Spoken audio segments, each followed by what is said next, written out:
People that have gone to jail or prison or work there, what are your most interesting, funny, scary, or gross stories? Not safe for work. Don't forget to like, share, and subscribe.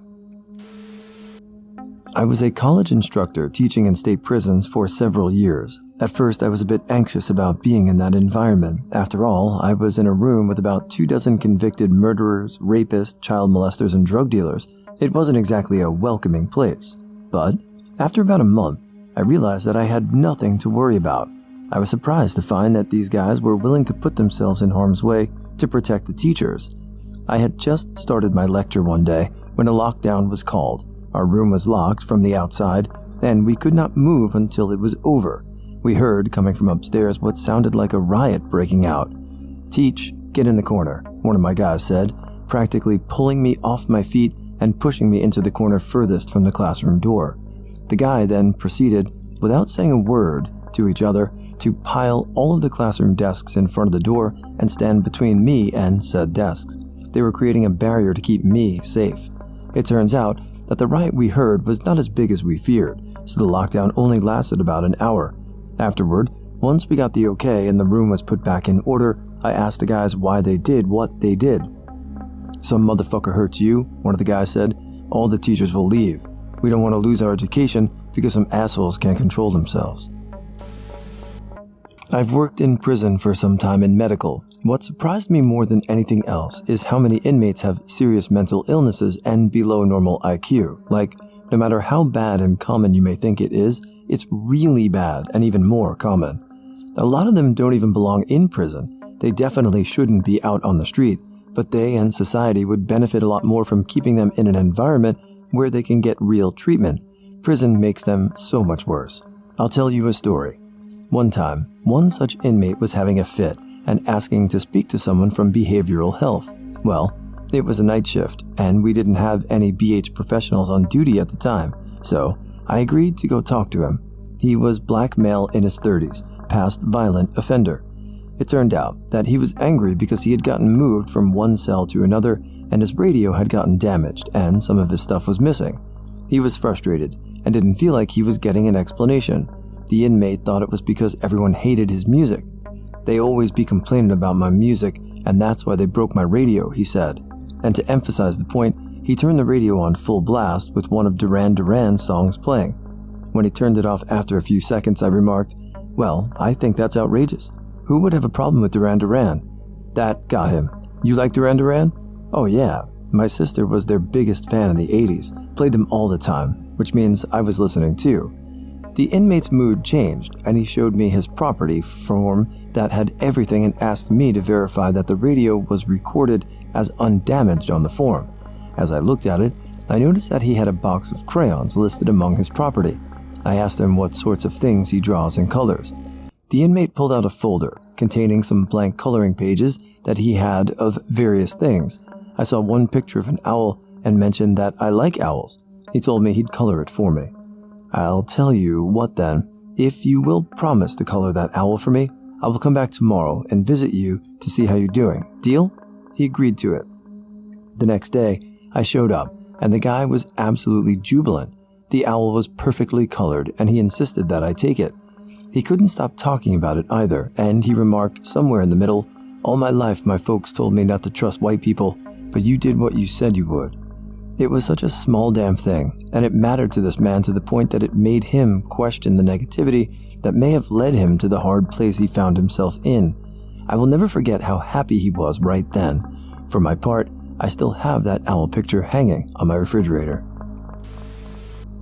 My granddad was a prison guard in the UK and had numerous stories. One off the top of my head was they had a tea caddy fellow who used to go to each cell and pour the inmates a cup of tea or coffee. He split some of the desk of an inmate who was a bit of a bully. Bully boy beat the shit out of the tea caddy and put him on the hospital wing. At first, my granddad was struggling trying to find a new tea caddy to replace him, as no one wanted a potential beating.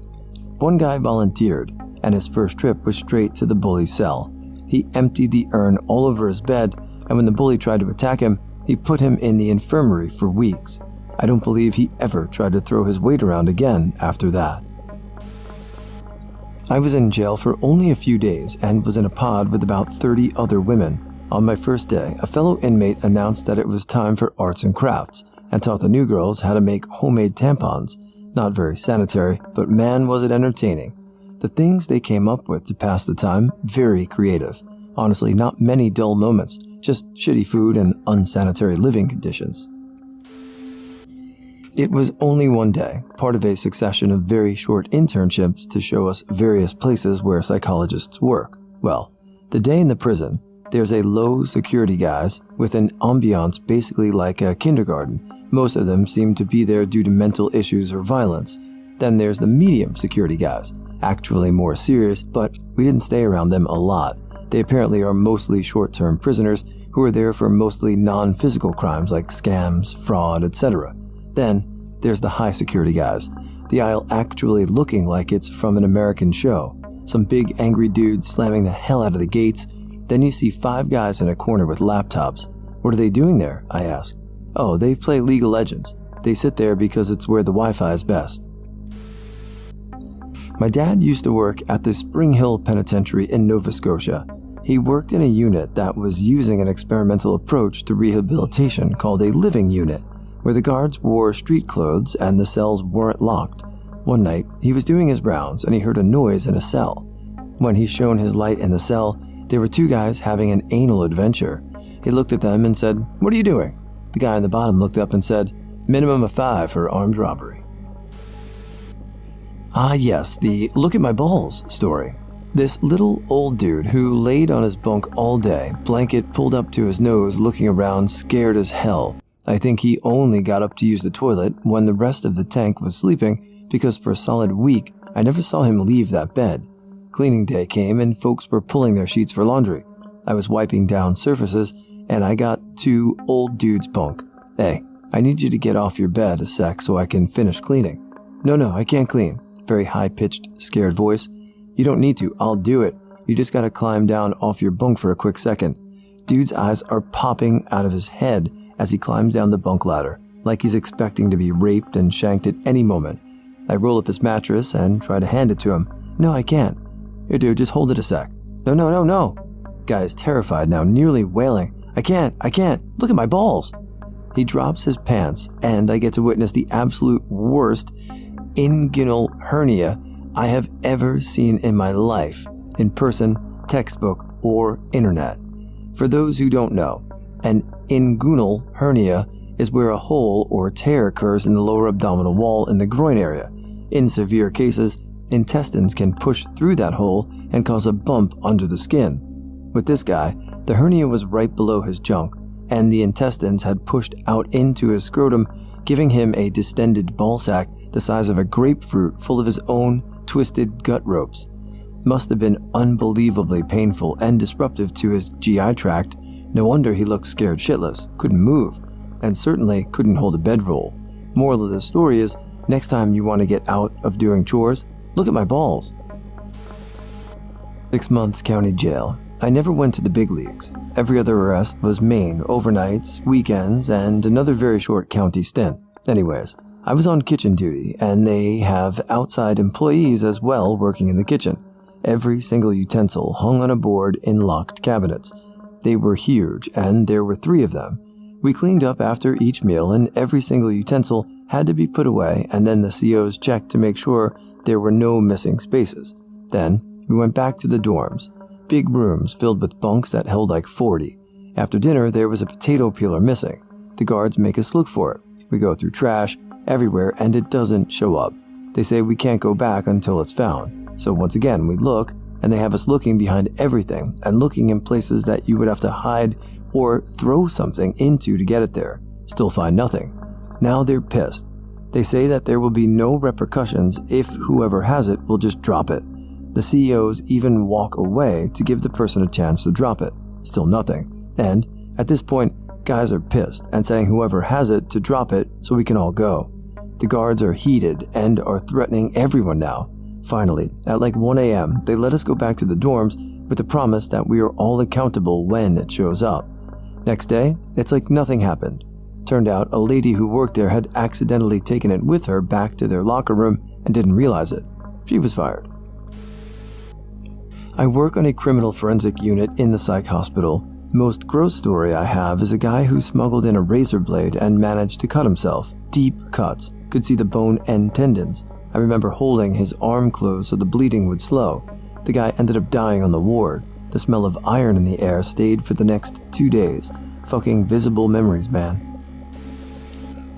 A friend told me this story. He was in minimum security prison and lived in a building called a guild, essentially a large bunkhouse with 4 rows of bunks with a 5-foot cement wall running down the middle to divide the middle 2 rows. The guy on the other side of the wall from him had smuggled in a DVD player and some porn movies. My friend's buddy used to always come over to his bunk area and lean over the wall to watch when the other guy was watching porn. One day, the other guy saw him doing this and said, "Hey man, why don't you just come over and sit down?" My friend's buddy shook his head and said, "Nah, I like it better like this. It feels like I'm looking in somebody's window." I was only in a jail once for a few hours to get processed and assigned a court date. They gave out these bologna sandwiches that nobody ate because, well, they were gross jail bologna sandwiches. One guy was asking for all the uneaten sandwiches like he was hoarding up some kind of jail currency he could barter with later. I remember he was sitting there on the concrete floor surrounded by stacks of bologna sandwiches with an excited look on his face like, "I'm rich."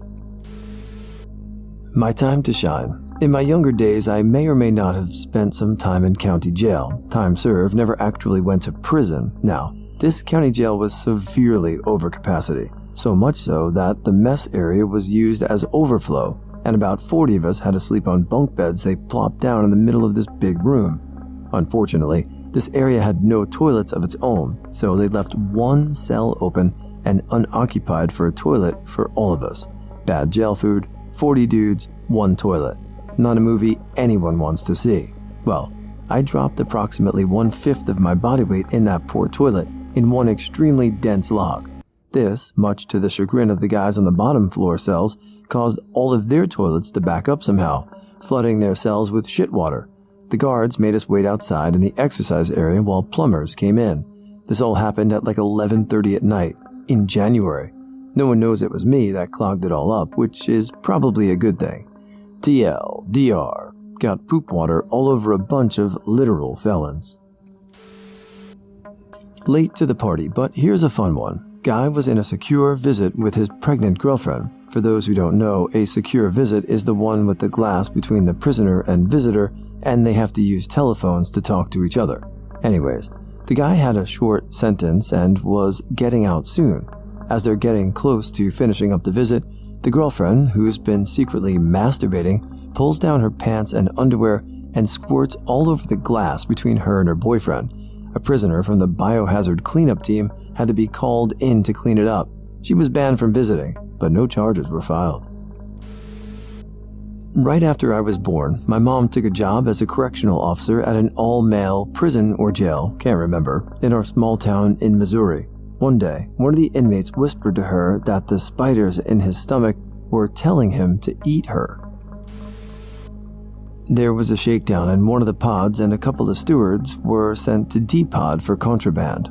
What was that offending item? A loaf of bread they swiped from the dinner cart. Seems like a sad tale, right? Just 2 fellas looking for a scrap of food.